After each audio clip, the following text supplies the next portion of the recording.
कुंभमेळा जो नाशिकला होणार आहे त्याच्यासाठी स्वतंत्र जबाबदारी मंत्रिमंडळातले ज्येष्ठ मंत्री महोदय माननीय गिरीश महाजन साहेबांकडे कुंभमेळा मंत्री म्हणून जबाबदारी दिलेली आहे।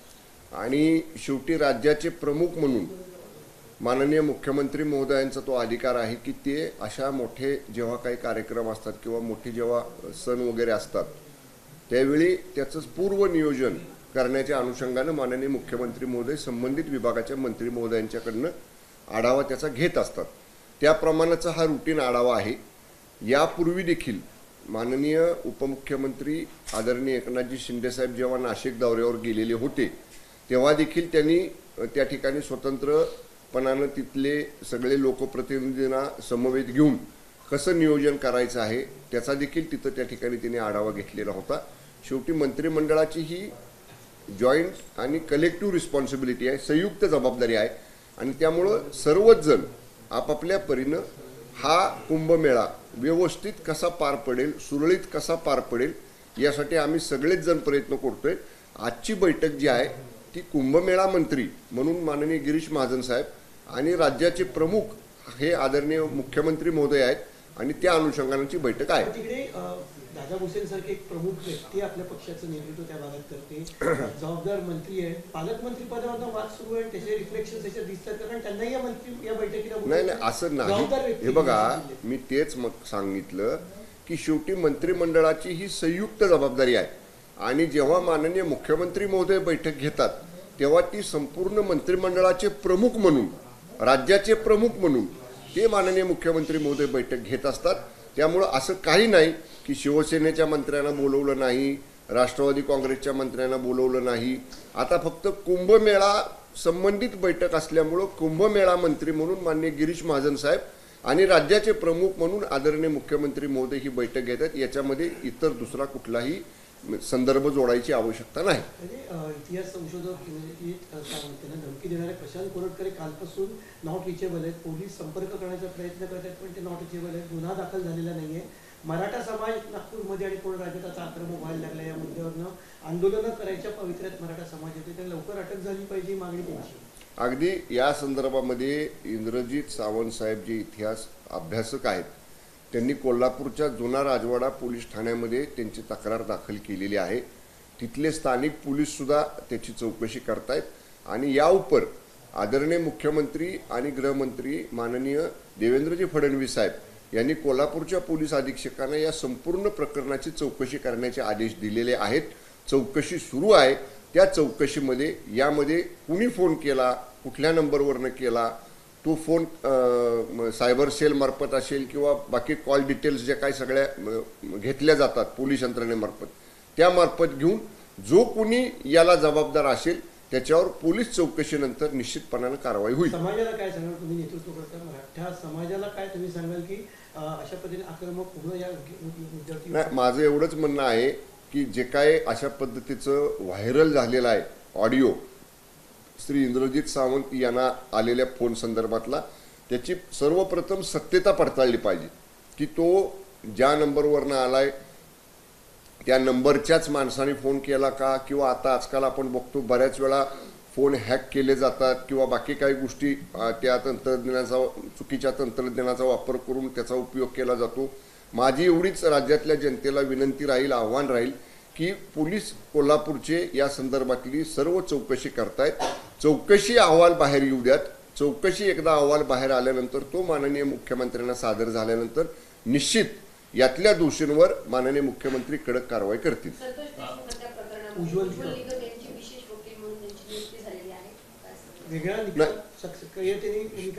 ह्या बाबतीत बघा तर त्या ठिकाणचे स्वर्गीय संतोष देशमुखांचा परिवार असेल, मस्साजोगचे सर्व ग्रामस्थ असतील किंवा तिथले आमचे लोकप्रतिनिधी माननीय सुरेश अण्णा धस असतील, या सगळ्यांनीच वेळोवेळी माननीय मुख्यमंत्र्यांच्याकडे दोन्ही उपमुख्यमंत्र्यांच्याकडे मागणी केली होती की या प्रकरणामध्ये विशेष सरकारी वकील म्हणून तिथं माननीय ॲडव्होकेट उज्ज्वल निकम साहेबांना नियुक्त करावं सरकारनं आणि त्याप्रमाणे राज्य सरकारनं माननीय उज्ज्वल निकम साहेबांची विशेष सरकारी वकील म्हणून त्या या गुन्ह्याच्या तपासकामी आणि या खटल्याकामी नियुक्ती केलेली आहे।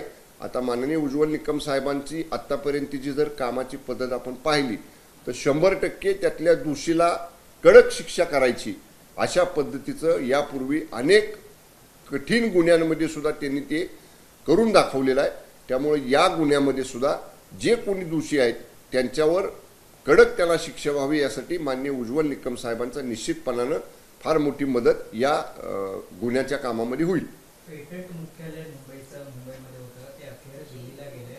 याआधी मंत्री उदय सामंत यांनी याबाबत सांगताना सांगितलं होतं की फक्त वित्त आणि प्रशासन विभाग जाते, मात्र मुख्यालय जाते याची अधिसूचना आहे ती काल आलेली आहे। नाही, या बाबतीत आमच्याकडे अधिकृत माहिती अजून प्राप्त झालेली नाही। कालच माननीय मंत्रिमंडळाची बैठक झाली, परंतु या बाबतीतली कुठलीही अधिकृत माहिती शासनाकडे अजून आलेली नाही। त्यामुळं आपण म्हणताय तसं जर काय नोटिफिकेशन आलं असेल तर ते निश्चितपणानं पाहिलं जाईल। त्या नोटिफिकेशनमध्ये पूर्ण विभाग नेलेला आहे का, त्यातले काही म्हणजे पूर्ण ते सेंटर नेलेलं आहे का, की त्यातला काही थोडासा भाग नेलेला आहे, हा तो नोटिफिकेशन पूर्ण स्टडी केल्याशिवाय त्याच्यावर बोलणं योग्य नाही।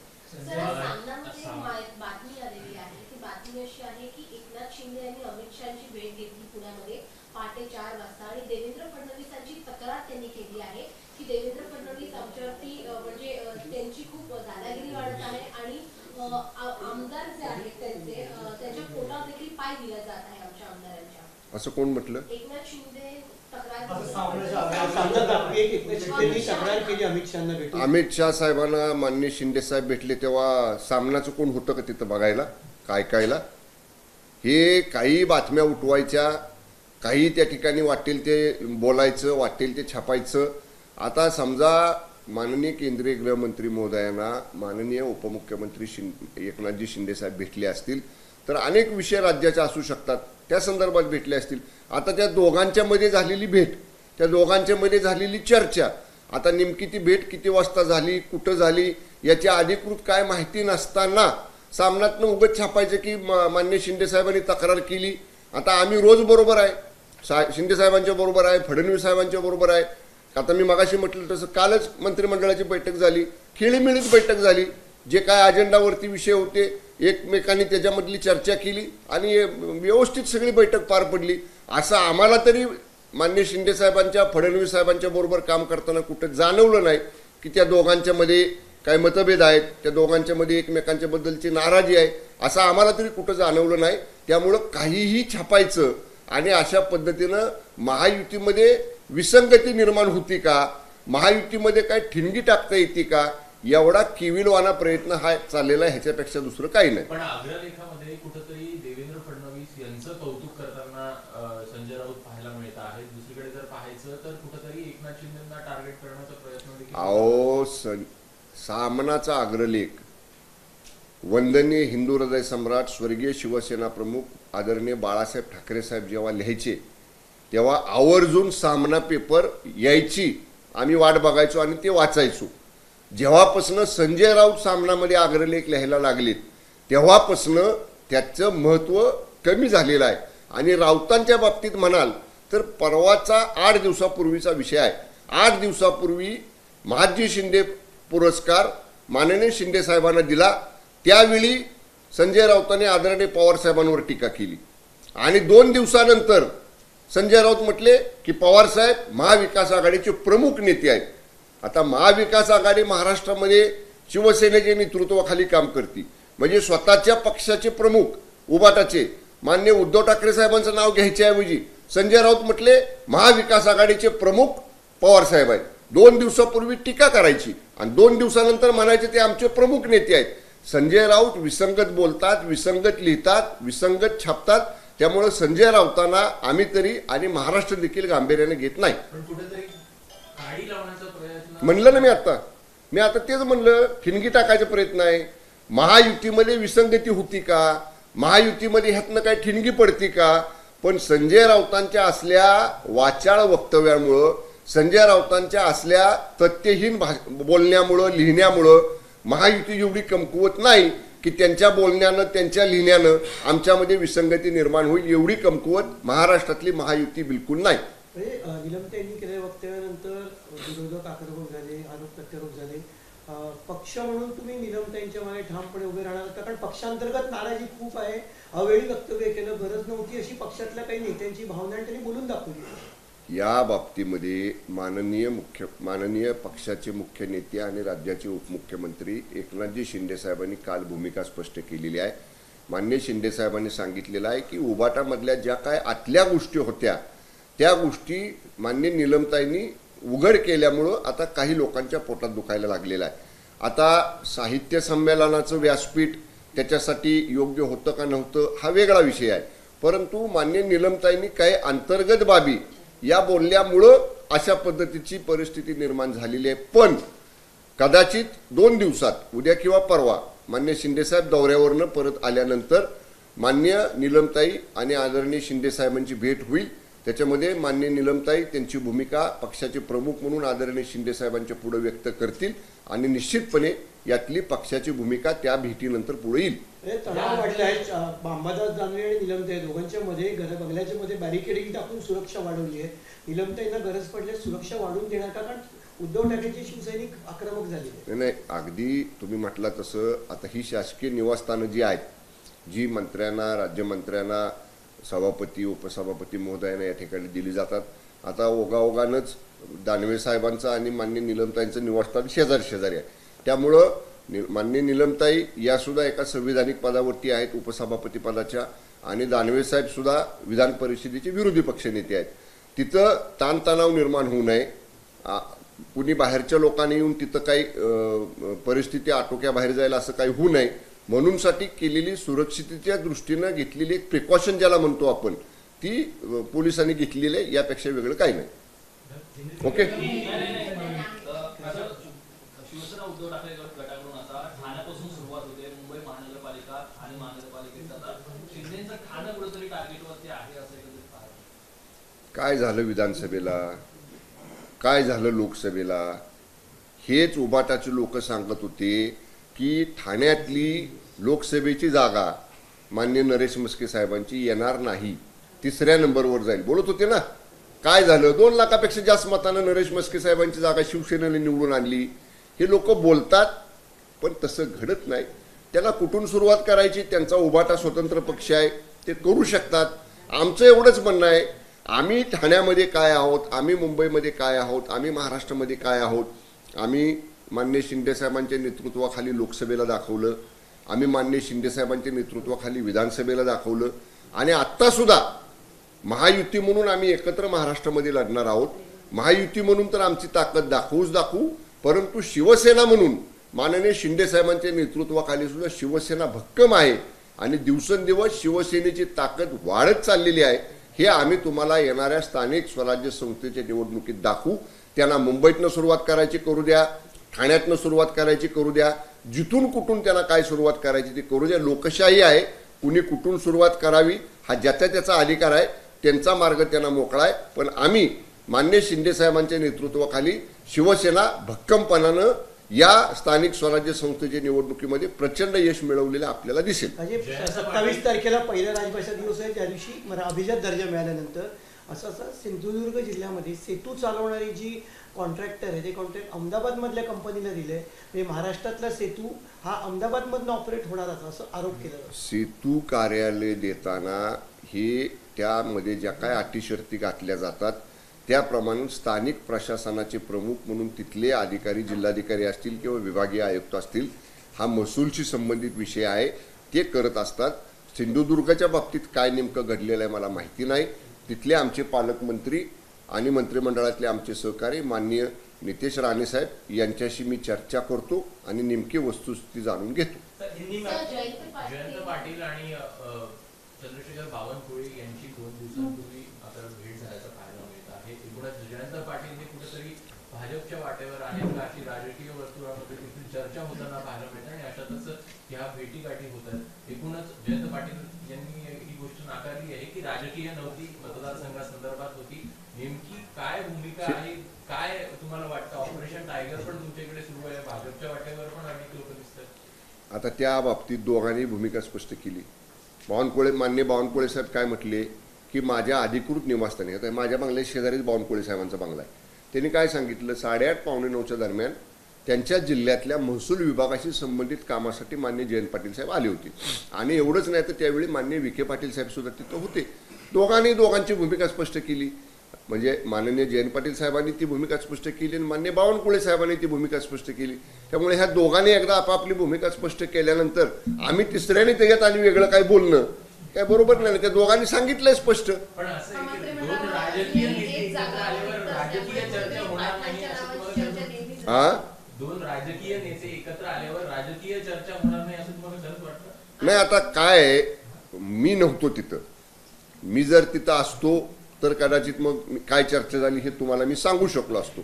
त्यामुळं कदाचित माझी समजा आता अधिवेशन काळात जयंत पाटील साहेबांची भेट होईल. सोमवारपासून अधिवेशन चालू होते आणि बावनकुळे साहेब तर माझे शेजारीच आहेत.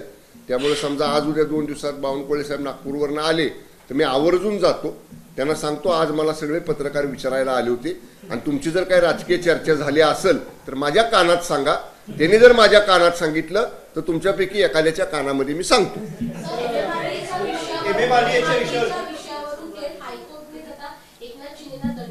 सेंट्रा कंपनी आहे, त्यांना कन्सल्टिंग कंपनी आहे, तिचं कॉन्ट्रॅक्ट दिलं होतं, त्याच्यात भ्रष्टाचार आहे म्हणून नगरविकास खात्याने कॉन्ट्रॅक्ट रद्द केलं होतं.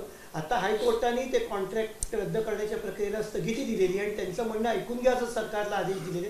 कुठेतरी दणका आहे नगरविकास खात्याने तिसऱ्याचा. माननीय हायकोर्टचे आदेश वाचावे लागतील.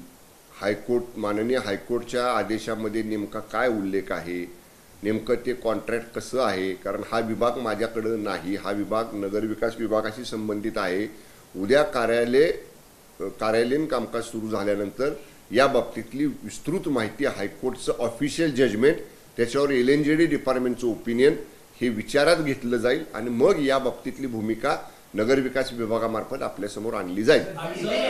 चला अभी हिंदी में. देवेंद्र फडणवीस मुख्यमंत्री झाल्यानंतर ठाकरे पितापुत्रांच्या भेटीगाठी वाढल्यात आणि इकडे सामनासून त्यांना अभिनंदन सुद्धा करण्यात आलेलं आहे. कसं पाहता इकडे सगळं वातावरण? काय झालंय, विधानसभेच्या निवडणुकीला आत्ता झालेल्या जे प्रचंड बहुमत महायुतीला महाराष्ट्रामध्ये मिळालं, 240 पेक्षा जास्त आमदारांचं बहुमत विधानसभेमध्ये आज महायुतीला आहे. आणि हे वस्तुस्थिती असल्यामुळं ज्यांना कुणाला असं वाटतंय की आता आपल्याला राज्यामध्ये सत्ताधाऱ्यांच्या बरोबर संबंध चांगले ठेवले पाहिजेत, संबंध मधुर ठेवले पाहिजेत, जे काही त्यांची कामं असतील ती करून घेण्याच्या दृष्टीनं ताणतणाव वाढता उपयोगाचा नाही. त्याच्यासाठी त्यांचा हळूहळू हा प्रयत्न असू शकतो की मग माननीय फडणवीस साहेबांना भेटायचं. आणि ते भेटताना म्हणले बाबा ठीक आहे अधिवेशन चालू आहे म्हणून मी भेटलो. मी पण तिथं होतो त्या दिवशी. मी सांगतो ना तुम्हाला, नागपूरमध्ये विधिमंडळाचं कामकाज चालू होतं आणि सभागृहातल्या काही विषयासंदर्भात मला माननीय मुख्यमंत्री म्हणून फडणवीस साहेबांना काही विचारायला जायचं होतं. मी पाहिलं तिथं तर अँटी चेंबरमध्ये माननीय उद्धव ठाकरे साहेब बसले होते. पण मला पाहिल्यावर फडणवीस साहेबांनी मला बोलवलं. मी गेलो. मी साहेबांना सभागृहातल्या कामकाजाबाबतीत जी काय त्यांच्याकडनं मला डायरेक्शन्स घ्यायचे होते त्या घेतल्या आणि मी आलो बाहेर. आता त्यांनी सांगितलं उबाटाच्या लोकांनी की अधिवेशन आहे, अधिवेशनातला प्रोटोकॉल म्हणून आम्ही त्यांना भेटलो. मग 2.5 वर्ष शिंदे साहेब पण मुख्यमंत्री होते. प्रोटोकॉल म्हणून त्यांना का नाही भेटला कधी राज्याचे मुख्यमंत्री म्हणून? त्यामुळं आता हा त्यांचा हळूहळू संबंध महायुतीचे प्रमुख म्हणून किंवा महायुतीतले एक मुख्य घटक म्हणून राज्याच्या मुख्यमंत्र्यांच्या बरोबर फडणवीस साहेबांच्या बरोबर संबंध सुधारता येत आहेत का याच्यासाठीचा चाललेला तो प्रयत्न आहे. आता बास ना.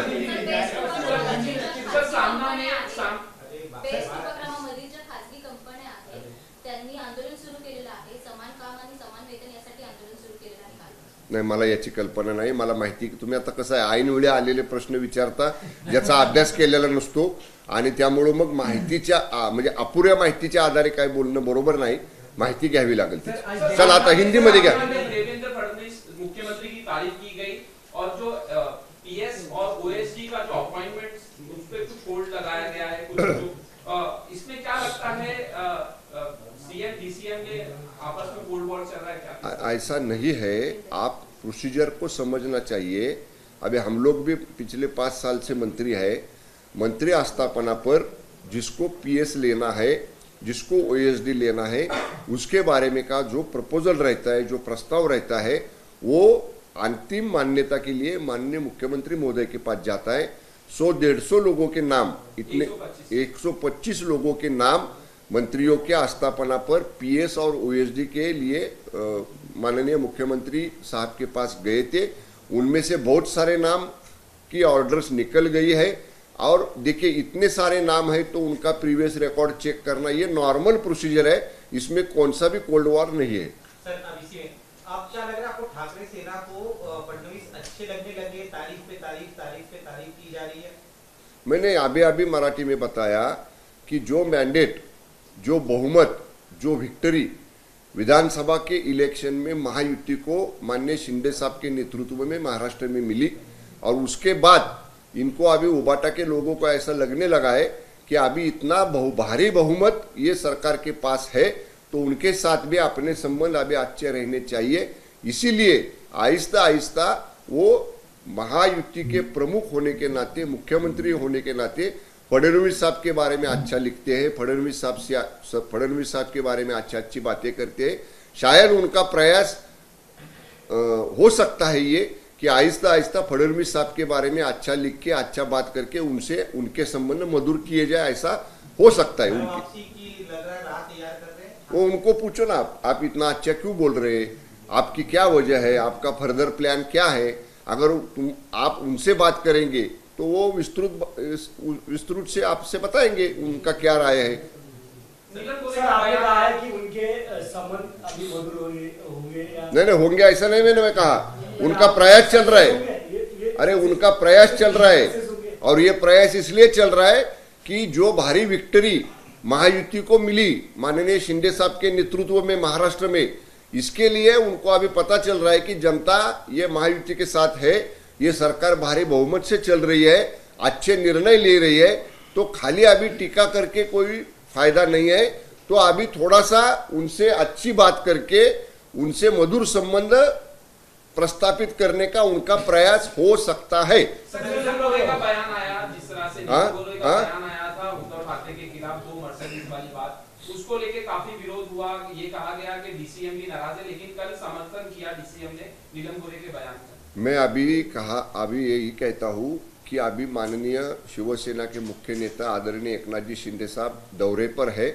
शायद कल या परसों 2 दिन में माननीय नीलम गोरेताई और माननीय शिंदे साहब की मुलाकात हो सकती है, भेंट हो सकती है और उनकी भेंट होने के बाद इसके बारे में शिवसेना पक्ष की तरफ से ऑफिशियली हमारे पार्टी ऑफिस की तरफ से इस बारे में ऑफिशियल स्टेटमेंट आएगा। विपक्ष के कई नेता महायुति में आने के लिए कतार में खड़े हैं, ऐसे में क्या जयंत पाटिल आते तो स्वागत करेगी महायुति उनका? देखिए, महायुति की ताकत बढ़ाने के लिए, महायुति को भक्कम करने के लिए और जिन जिन को महायुति के विचार मान्य है, जिन जिन को महायुति के नेतृत्व में काम करना है, जो भी आएगा, जिस पक्ष में आएगा, या तो बीजेपी में आए, या तो शिवसेना में आए, या तो एनसीपी में आए, जो भी महायुति की शक्ति ताकत बढ़ाने के लिए आएगा उनका हम लोग स्वागत करेंगे। सर नासिक शिवसेना का गढ़ रहा है, लेकिन दुर्भाग्य है कि इस गढ़ में आपके नेता है, वहां पर कुंभ मेला हो रहा है और न्योता तक नहीं दिया जा रहा है, ये स्थिति आ गई। किसका न्योता? मीटिंग में मैंने बताया अभी, देखो महाकुंभ मेला जो नासिक में होने जा रहा है उसके लिए एक स्वतंत्र सीनियर मिनिस्टर के पास कुंभ मेला मंत्री करके रिस्पॉन्सिबिलिटी माननीय मुख्यमंत्री महोदय ने दी है और वो रिस्पॉन्सिबिलिटी हमारे मंत्रिमंडल के सीनियर सदस्य माननीय महाजन साहब के पास है और उसका रिव्यू राज्य के प्रमुख होने के कारण, मंत्रिमंडल के प्रमुख होने के कारण माननीय मुख्यमंत्री देवेंद्र जी फडणवीस साहब ले रहे हैं। इसके लिए जो माननीय मंत्री महोदय के पास ये कुंभ मेला की जवाबदारी रिस्पॉन्सिबिलिटी है, खाली उनको ही ये मीटिंग में बुलाया है, बाकी किसी और मंत्री को बुलाया नहीं है। सनातन का परचम शिवसेना हमेशा से फहराती रही है, ऐसे में सनातन का जब इतना बड़ा पर्व नासिक में होने जा रहा है तो आप चाहते कि शिवसेना को भी जगह मिले ताकि कुंभ में वो भी अपना योगदान दे सके? अरे ये तो गवर्नमेंट कर रही है ना सब, ये महाराष्ट्र की सरकार, महायुति की सरकार इसका नियोजन कर रही है। मैंने अभी कहा collective, joint end collective responsibility ये है, पूरे मंत्रिमंडल की ये संयुक्त जवाबदारी है। ऐसा इसमें कुछ नहीं है कि शिवसेना को नहीं बुलाया गया, एनसीपी को नहीं बुलाया गया, बीजेपी को नहीं बुलाया गया ऐसा कुछ भी नहीं है। हम लोग साथ मिलके माननीय सीएम साहब, दोनों ही डिप्टी सीएम साहब और पूरा मंत्रिमंडल और पूरा महायुति का शासन ये कुंभ मेला यशस्वी करने के लिए हम लोग हाथ में हाथ डाल के साथ में काम करके ये कुंभ मेला यशस्वी करेंगे। ओके। MMRDA में करप्शन की बात सामने आई, एक फ्रेंच कंपनी ने लेटर लिखा है, हाईकोर्ट तक मामला गया है, किस तरह से देखते हैं? नहीं, इसके बारे में मेरे पास जानकारी नहीं है। अभी मैंने कहा जो भी ऑफिशियल जजमेंट है वो ऑफिशियली जब जजमेंट अथॉराइज्ड जजमेंट जब गवर्नमेंट के पास आएगा तो वो जजमेंट के बारे में लॉयर जुडिशरी डिपार्टमेंट का एडवोकेट जनरल साहब का इसके ऊपर ओपिनियन लिया जाएगा और वो आने के बाद यूडी डिपार्टमेंट की तरफ से अगर जरूरत पड़े तो ऑफिशियल इसका कम्युनिकेशन मीडिया को दिया जाएगा। Thank you. अभी मेरे को एक विषय वेस्ट बंगाल के मुख्यमंत्री है, उनके तरफ से जो वेस्ट बंगाल के मुख्यमंत्री उन्होंने ओबीसी का जो आरक्षण कट करके कहीं ना कहीं मुस्लिम को दे दिया था, मुसलमानों को दे दिया था, अब उच्च न्यायालय ने उन्हें रद्द कर दिया। क्या आपको लगता है कि इसमें वोटों की राजनीति की जा रही है? नहीं, इसके बारे में मुझे मालूम नहीं वेस्ट बंगाल गवर्नमेंट ने क्या निर्णय लिया है, लेकिन अगर उसका कोई इसके ऊपर कोई कोर्ट का जजमेंट आया होगा तो कोर्ट के जजमेंट का आदर सबने करना चाहिए। जो भी कोर्ट का डिसीजन वहां पे आया होगा वो गवर्नमेंट इसके बारे में सोचेगी। मला एक विषय अजित पवार यांच्या पक्षामध्ये शरद पवारांचे अनेक नेते येण्यासाठी इच्छुक देखील आहेत आणि त्याच देखील आहेत, तर कुठे ना कुठेतरी विधानसभेमध्ये अजित पवारांची ताकद वाढत आहे भाजप आणि शिवसेनेच्या विरोधात। कोण? अजित पवार यांचा पक्ष। हे बघा, ज्याला त्याला स्वतःचा पक्ष वाढवण्याचे अधिकार आहे। शिवसेनेमध्ये सुद्धा माननीय शिंदे साहेबांच्या नेतृत्वाखाली अनेक दिग्गज नेत्यांचे प्रवेश झाले, अनेक दिग्गज नेते प्रवेशाच्या प्रतीक्षेमध्ये आहेत। भाजपमध्ये सुद्धा अनेक दिग्गज नेते प्रवेश करतायत आणि राष्ट्रवादी काँग्रेस पक्षामध्ये सुद्धा माननीय अजितदादांच्या नेतृत्वाखाली अनेक लोक पक्ष प्रवेश करतायत।